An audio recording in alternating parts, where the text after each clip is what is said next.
gracias a todos por estar compartiendo con nosotros.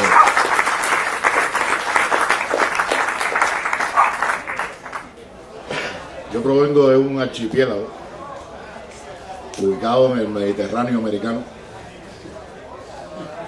que pertenece a una gran patria que fue dividida, que fue balcanizada para poder ser dominada.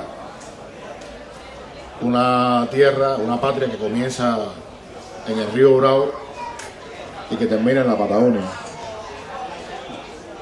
Cuba ha estado además ubicada en lo que los mismos norteamericanos dijeron una vez, que era la frontera del imperio. La suerte de estar en la frontera del imperio nos ha situado siempre en una situación de privilegio, por un lado, porque nos ha tocado defender a esa patria grande desde su mismo nacimiento, y por otra parte ha obligado a los cubanos a defender su tierra toda la vida, con toda la fuerza y con toda el alma. Pudiéramos hablar de terrorismo, por ejemplo, en 1897, estoy yendo del siglo XIX, a punto de cometer el acto que los llevó a agredir a Cuba y a ocuparla militarmente y a arrebatarle el triunfo a las tropas libertadoras que luchaban contra España. Un político norteamericano de la época, de apellido Beckenbridge, lanzó un memorándum que decía, orientando a las tropas americanas a lo que había que hacer en Cuba. Estamos hablando del siglo XIX. Y ese hombre decía, destruir todo lo que esté al alcance de nuestros cañones,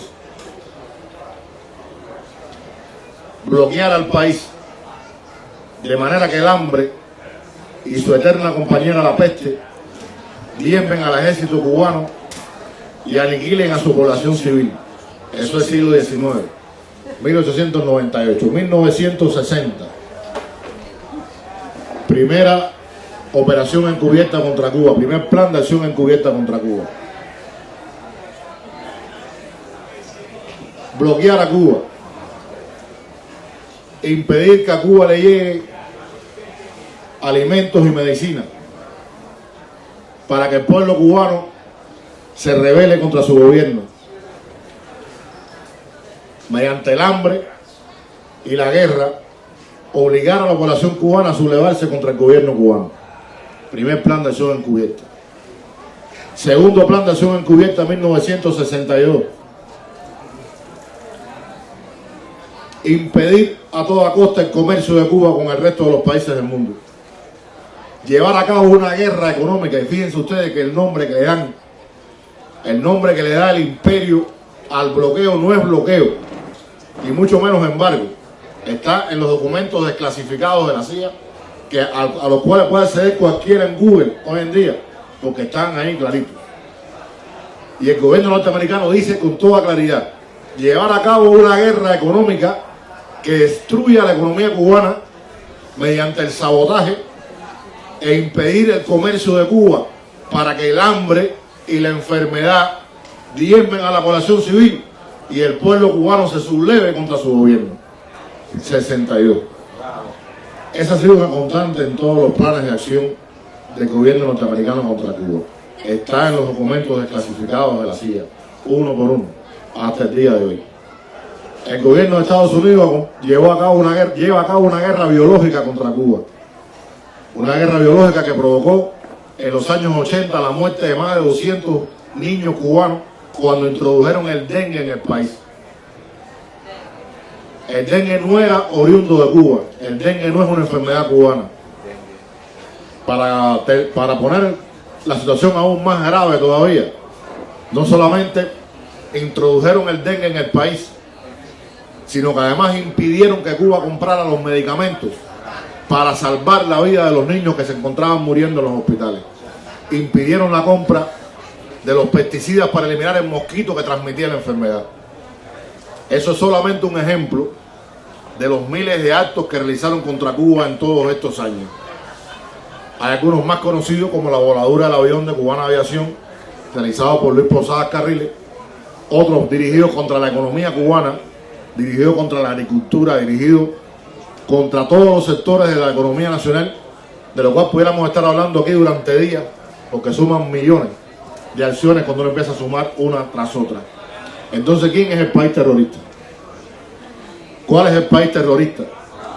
Yo le decía hace poco, discutiendo por internet con un contrarrevolucionario cubano, que me citara un solo ejemplo, uno solo, de una acción que Cuba haya realizado contra otro país que haya provocado la muerte o heridas a un ciudadano de otro país por un acto de terrorismo. No pudo hacerlo. Sencillamente no pudo hacerlo porque eso jamás ha ocurrido en la historia de Cuba. Yo pertenezco a una generación de cubanos que nació después de la revolución. Yo nací después del ataque a Playa Girón. Nací en el año 61. Y me convertí en agente de la seguridad del Estado cubano, precisamente porque la CIA quiso utilizarme en mi condición de profesor universitario y en mi condición de escritor para un tipo de guerra contra Cuba de la que tampoco se habla mucho. Una guerra en la cual son extremadamente expertos. Una guerra que desarrollan contra el mundo entero, porque se han creído muy en serio que son el Ministerio de Cultura del mundo. Y es una guerra que se lleva a cabo en el campo de los valores de la gente, en el campo de la cultura. La CIA me recluta para dirigir una operación, entre muchas otras cosas que realicé en todos estos años de trabajo. Pero voy a contarles hoy, voy a narrarles hoy la más importante de todas, por las consecuencias que pudo tener para mi país, que se llamó la Operación Génesis. Yo fui el jefe en Cuba de una operación de la CIA que se llamó Génesis. Génesis es una operación dirigida a la juventud cubana, una operación de guerra cultural dirigida a los universitarios cubanos. Génesis perseguía, a través de un plan de becas, formar jóvenes cubanos, estudiantes universitarios cubanos, en universidades europeas, como líderes para el cambio en Cuba. Esas becas que otorgaba, que se daban a través de la CIA, que incluía la beca absoluta, o sea, el pago de todo, los gastos, incluso los gastos de viaje, los gastos consulares, tenía una sola condición: que esa persona entrenada por ellos debía regresar a Cuba obligatoriamente al año, en cuanto concluyeran sus estudios en cualquiera de estas universidades a las cuales iban a ser convocados. El proyecto Génesis incluía la selección de profesores académicos cubanos, gente autosuficiente. Había que buscar entre la gente autosuficiente, entre la gente vanidosa, gente que considerara que su proyecto de investigación o que su trabajo en la universidad no era lo suficientemente reconocido por las instituciones académicas, y esa gente seleccionada, caracterizada, investigada, iba a ser enviada inmediatamente a participar en eventos internacionales. Una vez fuera de Cuba, iba a ser promovida su obra e iban a ser convertidos en grandes figuras en su especialidad. O sea, la idea no es que esos profesores se quedaran fuera de Cuba, sino que esa gente que estaba descontento con Cuba, no con la universidad, fueran aprovechando su autosuficiencia, la vanidad de la que tenían, fueran convertidos por la CIA fuera de Cuba, a través de la fachada que utilizan en diferentes universidades, como figuras relevantes de su especialidad, de manera que estuvieran agradecidos siempre a aquella gente que había promovido su obra, porque el objetivo no era que hablaran más de Cuba, sino que regresaran a Cuba y fingieran ser gente revolucionaria, como mismo esos estudiantes entrenados por ellos debían fingir ser gente revolucionaria, como mismo yo, que era un agente de la CIA en esa universidad, debía fingir ser un revolucionario, lo que no me era difícil porque lo era en realidad, pero la CIA me entrenó para parecer una persona revolucionaria dentro de la universidad, porque el objetivo es crear dentro de las instituciones cubanas, de ese centro académico cubano, una especie de quinta columna, una organización que con un lenguaje de izquierda, con un lenguaje aparentemente revolucionario, jugar un papel determinante en el momento en que en Cuba se produjera la desaparición física de los líderes históricos de la revolución, de manera que se presentaran como una alternativa al Partido Comunista y al proceso revolucionario cubano, desde la izquierda. Esos estudiantes, cuando regresaran, después de ser preparados y entrenados fuera de Cuba, en este plan de formación de líderes, una vez dentro de la universidad, la misión que cumplirían sería ocupar el liderazgo de la Unión de Jóvenes Comunistas y de la Federación Estudiantil Universitaria. Esos profesores que regresaran de ese plan de ese entrenamiento, pudiéramos decir, también fuera de Cuba, debían crear redes de pensamiento para promover ideas, también aparentemente de la izquierda, ideas que aparecieran como novedosas, ideas que aparecieran como atractivas para la juventud y que también constituyeran una fuerza nueva dentro de la universidad. La idea era esperar precisamente a la desaparición física de los líderes históricos de la revolución. Estaba todo previsto para que así ocurriera, pero la CIA no se conformaba solamente con esperar a que desapareciera Fidel o desapareciera Raúl de la escena política. Por supuesto que parte del plan era también trabajar para provocar que eso ocurriera. Sí, sucede que los años pasados la revolución seguía en pie y por lo tanto empezaron a perder la calma, empezaron a perder la paciencia. Ese proyecto que utilizaron contra Cuba lo usaron contra Venezuela, que quede claro. Esos mismos oficiales de la CIA que trabajaban contra mí, que trabajaban conmigo, porque suponían que era uno de ellos, trabajaban contra Venezuela, y este plan de becas que se usó contra Cuba se usó contra los estudiantes universitarios que fueron entrenados en Yugoslavia, que fueron entrenados en la estrategia de Oxford en Yugoslavia para crear en Venezuela la organización Manos Blancas. Era exactamente el mismo proceso de preparación, el mismo proceso de entrenamiento para los dos países. En el año 2006, cuando ocurre el aviso, o sea, cuando sale la noticia en la televisión cubana de la enfermedad de Fidel, cuando se anuncian los cambios que en el país van a ocurrir a partir de esa noticia, pues inmediatamente ven los cielos abiertos. Es una frase, o sea, vieron el momento oportuno. Vieron el momento oportuno. Iba a buscar 2 o 3 símiles ahí para que no se fuera. La traductora ya está preocupada. Y entonces era el momento de actuar. Precisamente hay que impedir que la revolución continúe. Y entonces organizan una serie de provocaciones en diferentes puntos de Cuba. Y la más importante, en el barrio de Centro Habana, que es un barrio muy popular, o sea, el municipio de Centro Habana, en el barrio de San Leopoldo, un barrio muy popular en La Habana, donde además la revolución cuenta con mucho apoyo. Es un barrio muy humilde.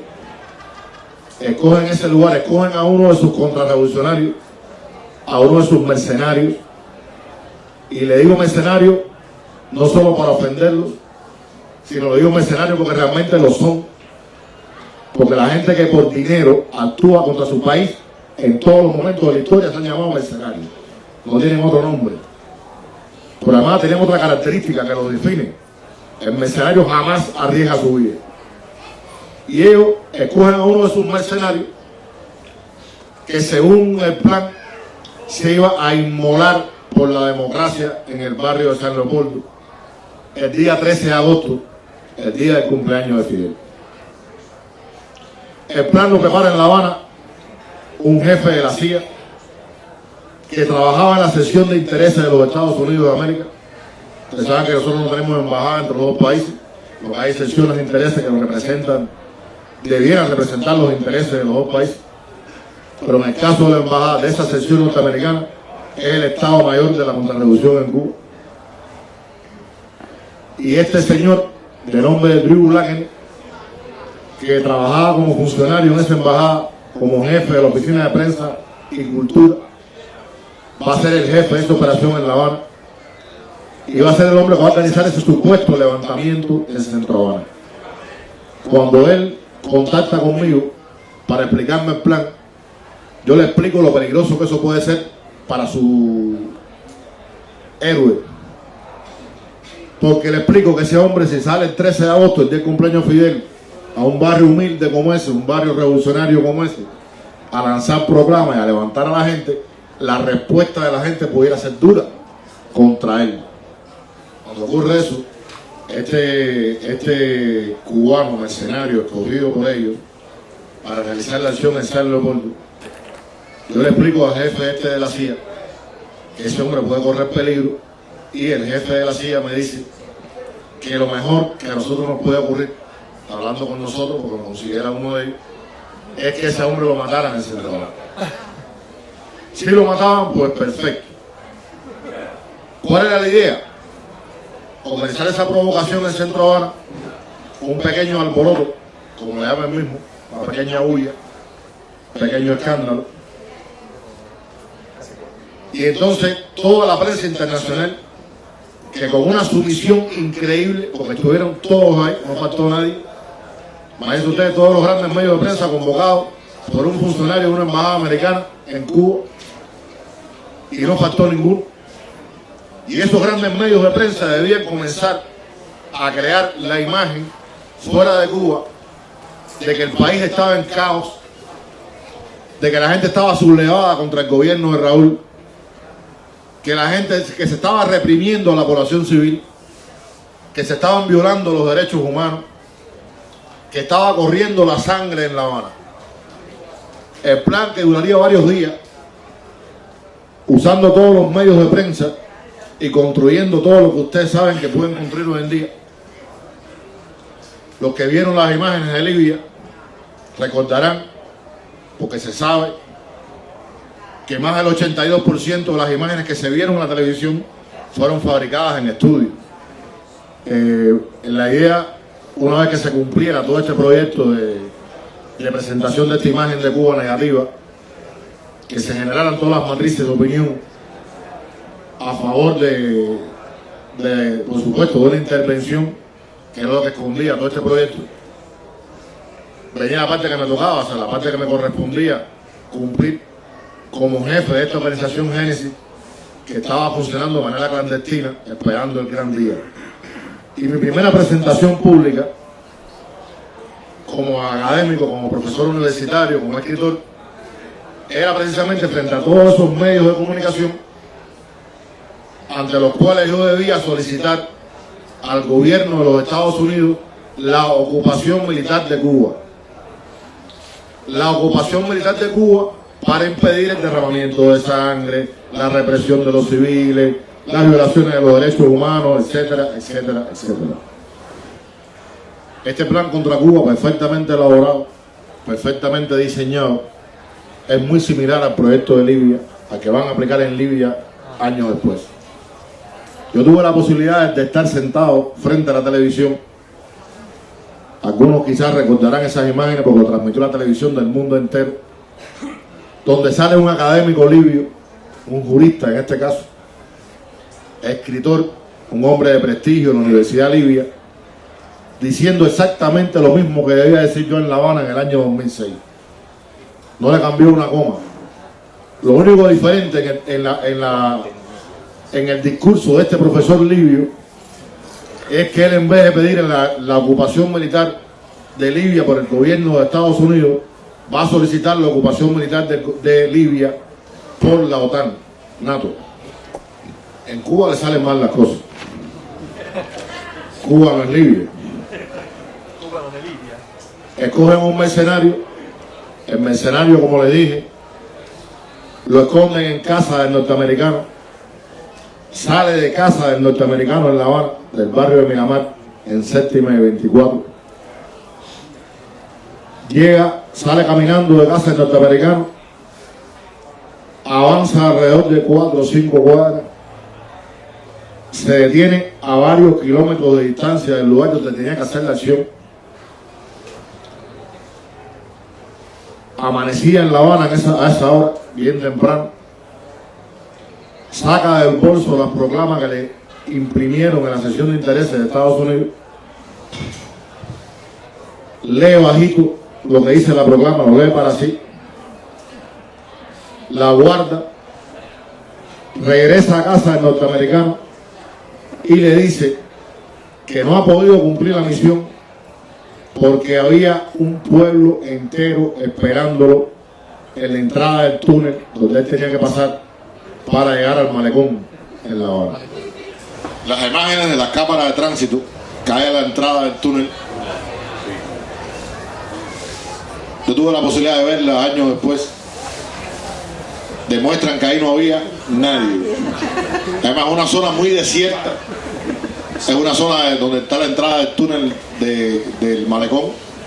Ahí no hay nada, o sea, no hay nadie, es imposible que haya nadie congregado. El hombre le quita la gloria al americano de pasar la historia como el hombre que provocó la caída de la revolución. La gloria, le quitamos la gloria de pasar a la historia. Y cuando ese hombre llega y le dice al americano lo que había pasado, había una razón. Imagínense ustedes, la televisión está diciendo en Estados Unidos ya que se están produciendo levantamientos en La Habana, y está hablando de que ese mercenario haya provocado un levantamiento y que lo estaba siguiendo la mitad de La Habana en su sublevación contra la revolución.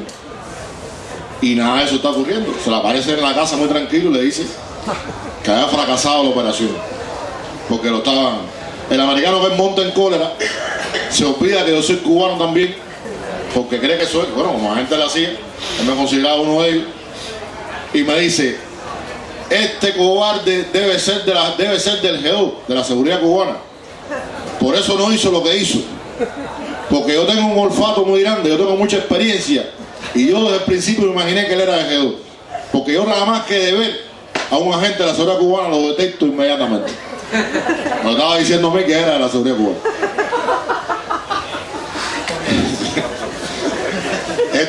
Este señor, bueno, el plan se le viene abajo completamente, fracasa el plan, no puede ocurrir en ese momento.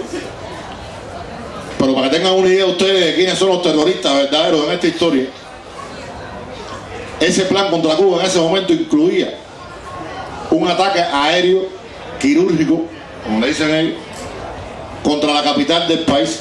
Era lo primero que iban a hacer. El plan de ocupación militar establecía la ocupación de Cuba por 3 años. 3 años de ocupación militar. A los 3 años iban a nombrar a un gobernador militar norteamericano, una especie de dueño de vida y hacienda, de vida y muerte en Cuba, que a su vez iba a nombrar gobernadores provinciales. Iban a estar 3 años más ocupando militarmente el país. En esos segundos 3 años, en esa segunda etapa, iban a redactar una constitución en Washington para Cuba. Un documento escrito además por políticos norteamericanos, donde ni siquiera había cubanos de los que viven en Estados Unidos. En esos 3 años de la segunda etapa iban a crear una comisión económica integrada por banqueros, empresarios norteamericanos, que se ocuparían de reestructurar la economía cubana. Y todo el mundo se preguntará, bueno, ¿por qué todo eso en la segunda etapa y por qué no en los 3 primeros años? Porque en los 3 primeros años la misión que tenía el ejército norteamericano era quebrar la resistencia del país. En esa condición de quebrar la resistencia del país, en esos 3 años se establecía la condición de combatiente enemigo. ¿Saben ustedes lo que es un combatiente enemigo para los Estados Unidos? El combatiente enemigo es el hombre que está preso en Guantánamo y que está preso en las cárceles secretas, que no tiene derecho ninguno y al cual no se le puede reclamar ninguno de los derechos que establece la Convención de Ginebra y ninguna de las convenciones que establecen el trato a los prisioneros de guerra. Y la condición de combatiente enemigo se establecería en Cuba a los miembros de los comités de defensa de la revolución, que en Cuba estamos hablando del 98% de la gente. O sea que el cubano sería considerado exactamente igual que los prisioneros que tienen hoy en las cárceles secretas en muchísimos lugares del mundo. Eran 3 años de exterminio reconocido por el mismo gobierno de los Estados Unidos. Entonces, ¿quiénes son los terroristas? ¿Quiénes son los terroristas? La idea de de incluir a Cuba una y otra vez como gobierno que patrocina el terrorismo busca precisamente justificar todas las acciones que realizan contra Cuba, todas y cada una de las acciones que hacen contra Cuba. Cuba posiblemente sea el único país en el mundo que tiene que vivir y trabajar y crecer y mantener los niveles que tiene de salud, de educación, de seguridad ciudadana, sin recibir crédito de nadie. Porque el país del mundo que se atreva a otorgarle un crédito a Cuba para desarrollar cualquier tipo de plan de desarrollo estaría incluido entonces en un país, o el banco que se atreva a hacerlo, en un banco que está colaborando con un país que patrocina el terrorismo. Por lo tanto, ese banco, ese país, ese gobierno puede ser sancionado, ese gobierno puede ser castigado. El banco que se atreva a trabajar con activos cubanos, a trabajar con dinero cubano, es castigado por esa misma razón. Ejemplos abundan de bancos que han sido multados con cifras millonarias por trabajar con dinero cubano. Fíjense ustedes, ya no es ni siquiera por dar crédito, sino por servir, como hacen todos los bancos, para trabajar con dinero en acciones comerciales. Eso le permite al gobierno norteamericano además perseguir cualquier tipo de acción comercial que Cuba realice con cualquier país del mundo. Considerar a Cuba un país terrorista e incluirlo en esa lista le permite robarse las patentes cubanas, les permite hacer cuanta barbaridad se le ocurra hacer en el mundo contra cualquier negocio que Cuba haga en cualquier parte y perseguir todo lo que Cuba hace en cualquier parte.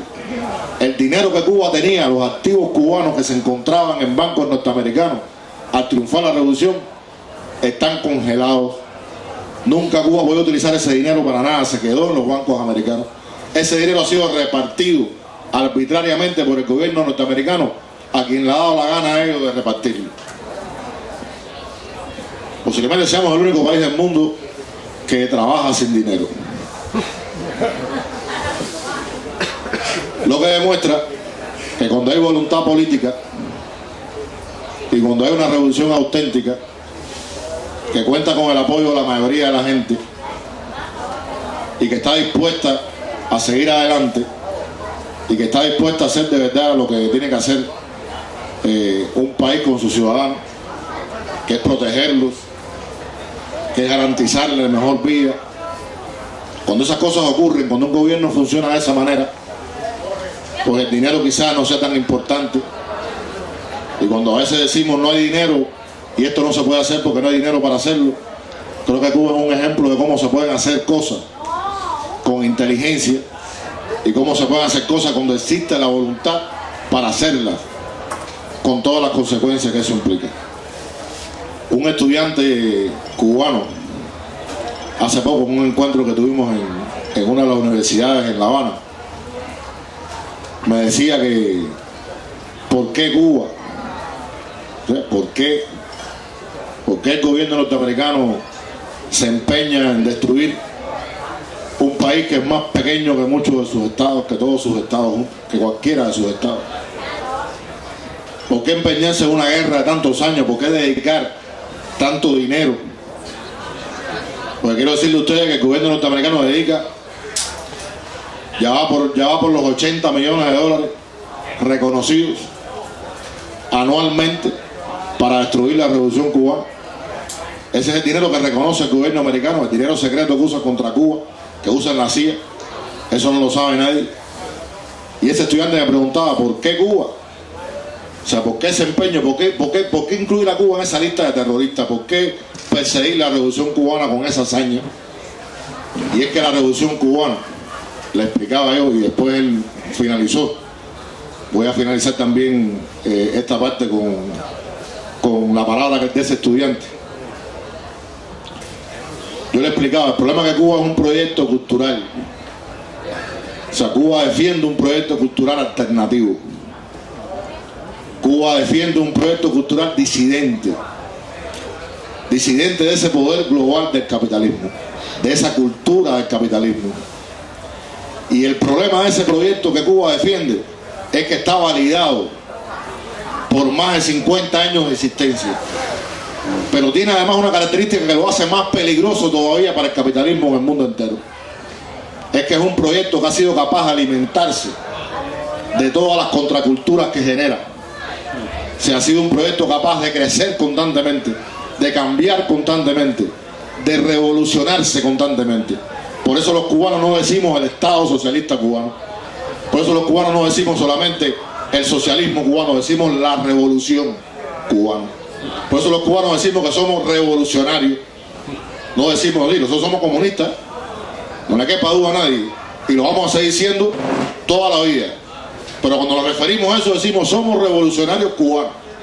Y somos revolucionarios cubanos porque la revolución cubana es un proceso cultural que ha cambiado siempre, constantemente, y que ha sabido crecer constantemente, y eso no lo van a perdonar nunca en la vida.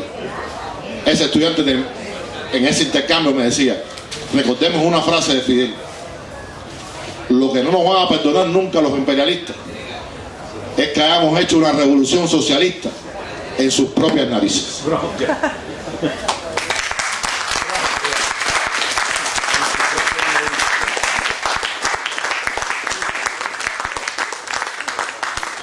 Lo que no nos pueden perdonar los imperialistas es que hayamos hecho una revolución tan cerca de ellos,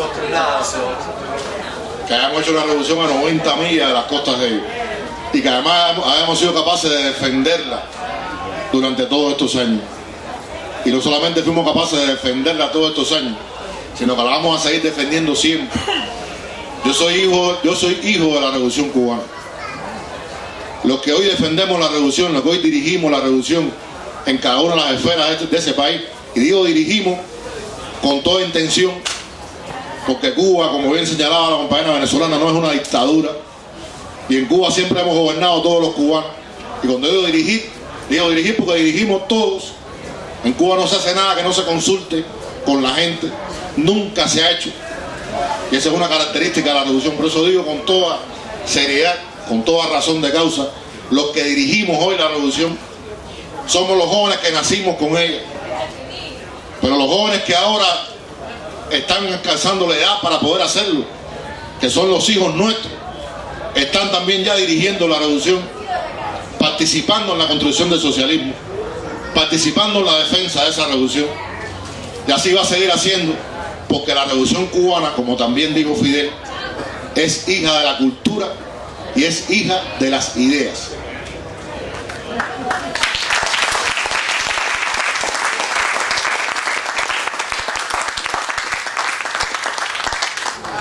Il suo rapporto con la famiglia e con la gente in cui viveva, gli amici, così, essendo un rivoluzionario, però far credere che è un controrivoluzionario, come l'ha vissuta? Bravo, la stessa cosa delle due compagne.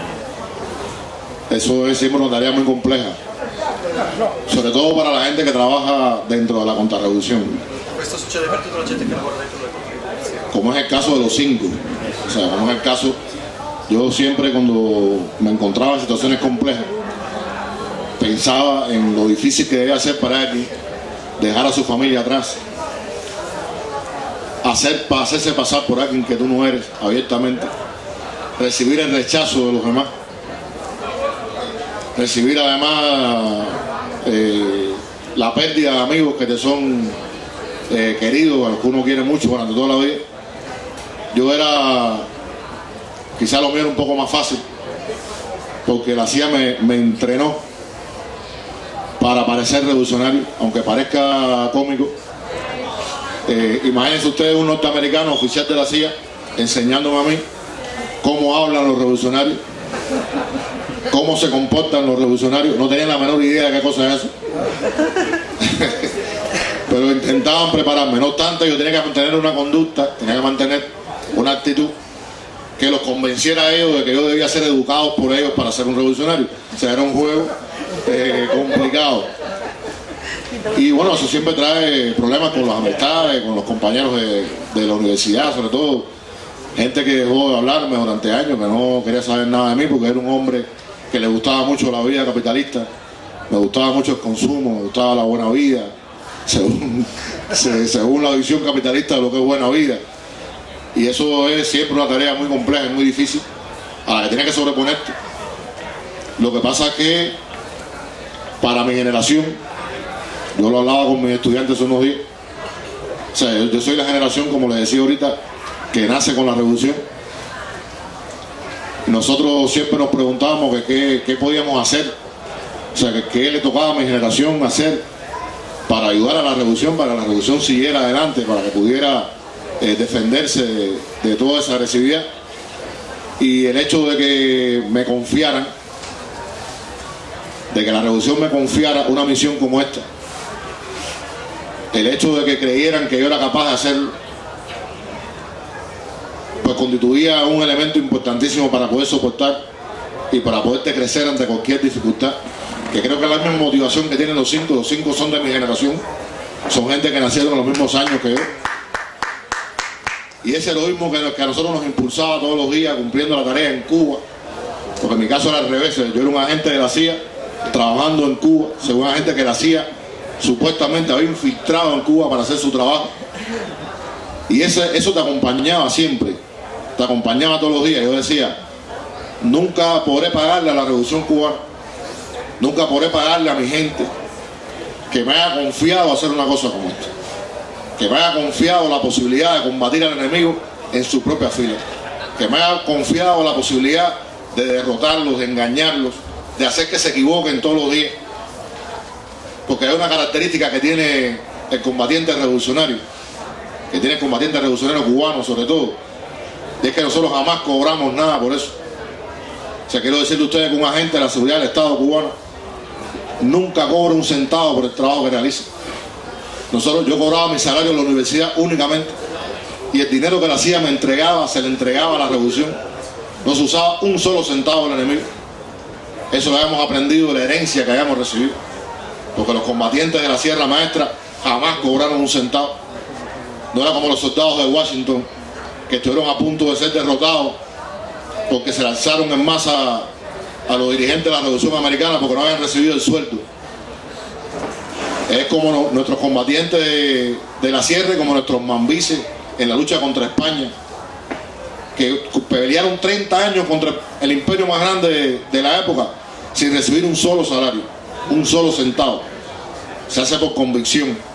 Entonces, esa posibilidad de estar en esa primera fila hace que uno se crezca ante todas esas cosas. Muchas veces la gente se pregunta cómo es posible que Gerardo Hernández pueda resistir todo eso, si lo único que tiene que hacer es declararse culpable. O sea, lo único que hace falta que haga es que diga que sí, que es verdad. Lo único que tiene que hacer cualquiera de esos muchachos es decir que sí era verdad, que sí, que trabajaban como agentes para Cuba y que estaban espiando. Y una simple palabra como esa los hubiera llevado a pequeñas penas de prisión. Pero la dignidad del combatiente revolucionario, la dignidad de esos hombres, la dignidad y el honor de saber lo que estaban defendiendo, los hizo crecerse y soportar el tiempo que sea necesario, incluso perder la vida si hace falta, pero no doblegarse jamás frente al enemigo, no rendirse jamás frente al enemigo. Y eso es una característica que aprendimos nosotros de la generación que nos antecedió. Por lo tanto, ¿qué puede significar que alguien que me conocía pudiera equivocarse con relación a quién yo era? ¿Qué puede significar para mí realmente cualquiera de esas, de cualquier disgusto humano o cualquier problema humano que pudiera encarar en esos días, comparado con el tremendísimo honor de servir en la primera línea de combate de la revolución? Esa era la motivación más grande y es la motivación que nos ha movido siempre. Y como te decía ahorita, creo que nunca terminaré de agradecerle a la Revolución Cubana que haya confiado en mí para cumplir una misión como esa.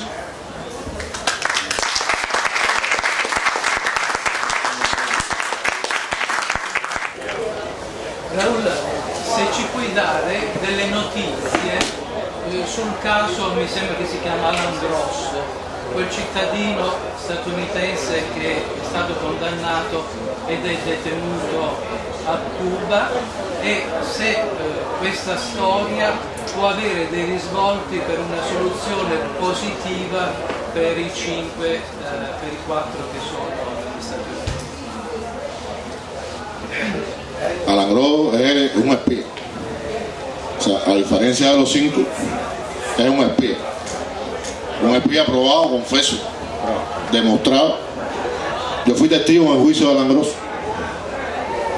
Y fui testigo en el juicio de Alan Gross porque él es detenido en Cuba por introducir en el país 3 equipos de comunicaciones,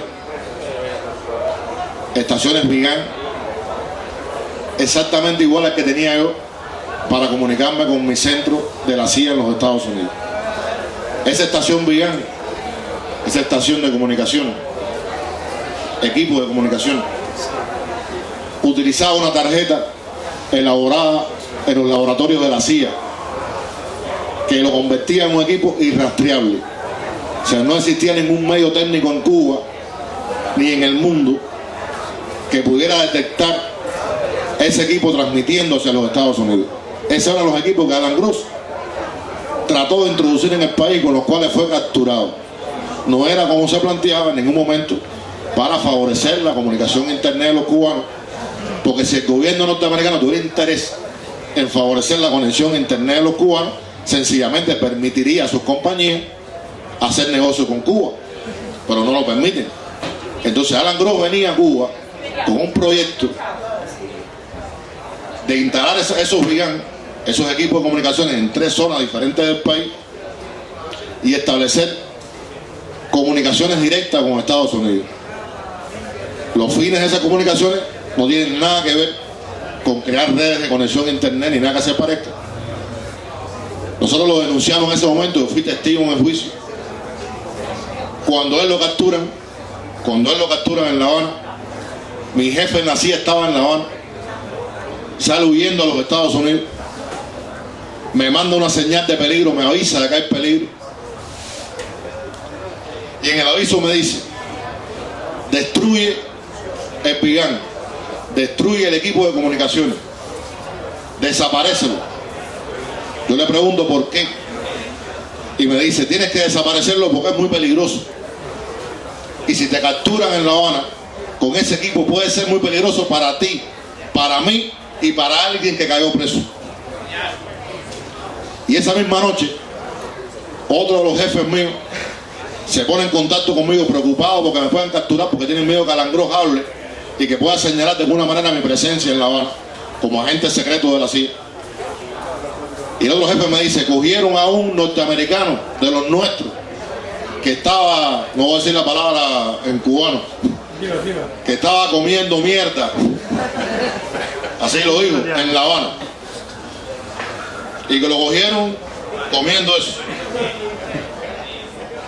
lo que demostraba exactamente que ese hombre no era un viejito inocente que había traído nada, sino que estaba perfectamente vinculado con mis jefes, que sabían que estaba en La Habana lo que estaba haciendo en La Habana. Nosotros lo denunciamos en ese momento, pero a él se le ocurre después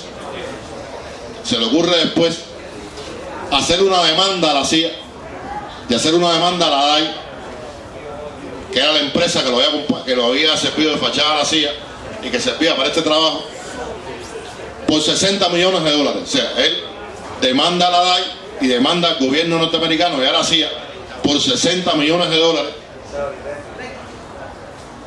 ¿Y qué es lo que hace la CIA? Lo que siempre hace con sus agentes, que una vez que están en peligro y caen presos. Pues la CIA hizo público todo el plan, presentó todo el proyecto demostrando que Alan Gross no era un tipo inocente, que había ido a Cuba sabiendo lo que estaba haciendo, que había ido a Cuba para trabajar en un plan de subversión contra la revolución cubana, y que no solamente había ido a aplicarlo, sino que había sido el creador del plan. Hay una página en internet que se llama Alón de Malecón, de un periodista norteamericano que se llama Tracy Eaton.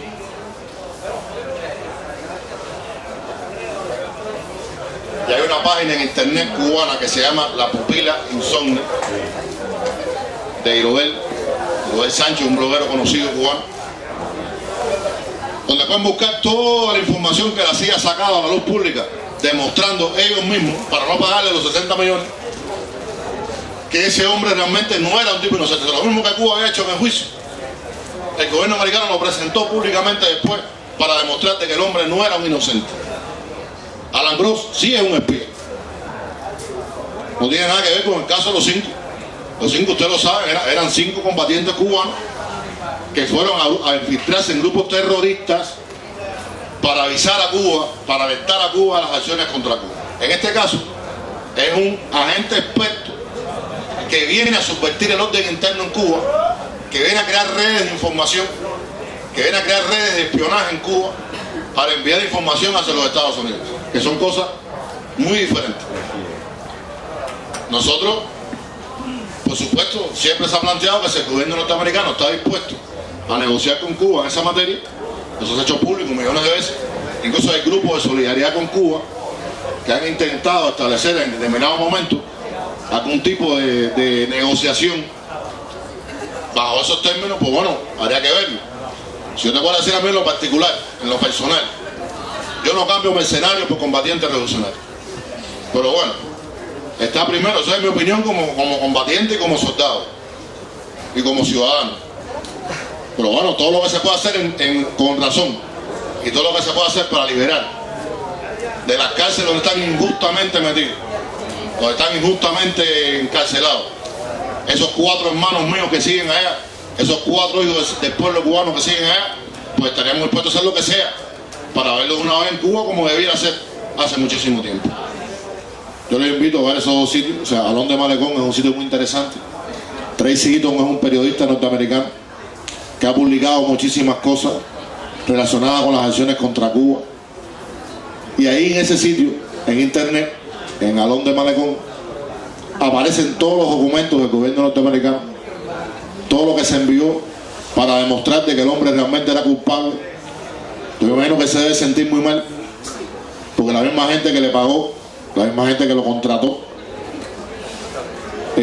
ahora resulta ser que está demostrando y publicando documentos secretos donde prueban su culpabilidad.